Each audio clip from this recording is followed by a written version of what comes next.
एका नातेवाईकाची पत्रिका आलेली, लग्नपत्रिका, आणि ते पत्रिकेमध्ये लिहिलेलं होतं, खाली एक टीप लिहिलेली होती की भांड्यांचा आणि कपड्याचा आयर स्वीकारला जाणार नाही.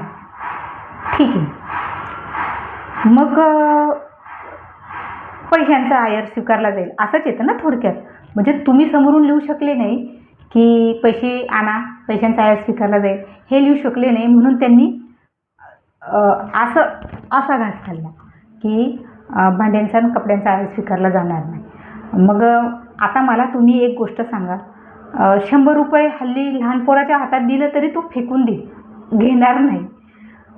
तर कमीत कमी मुंबईवरनं लग्नाला जायला कारची CNG, मुंबईवरनं नाशिकला गावाला कुठेही जायचं म्हटलं तर ते 200-250 किलोमीटर आहे, तर नक्की 2-2.5 हजारची 3,000पर्यंत CNG जाणार, टोल वेगळा.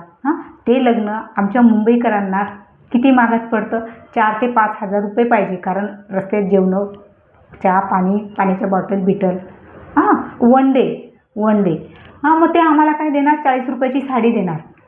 आणि परत मग आता मुंबईत राहतो म्हणून आम्हाला 1,000 ते नातं बघून, पण तरी पण 1,051चं पॉकेट द्यावंच लागेल.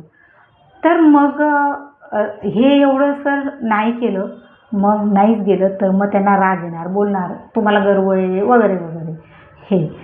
आणि मग ह्या गोष्टींना मला अजिबात आवडत नाही, ही पद्धतच आवडत नाही, आयरची पद्धतच आवडत नाही. सर माझा जाण्या येण्याचा खर्च जाऊ दे, माझे लोकांसाठी मी जाईल, पण तुम्ही हे का टाकता की कपड्यांचा आयर स्वीकारला जाणार नाही, भांड्याचा आयर स्वीकारला जाणार नाही, जसं काही तुम्ही आम्हाला पैठणीच घेऊन ठेवले तिथं.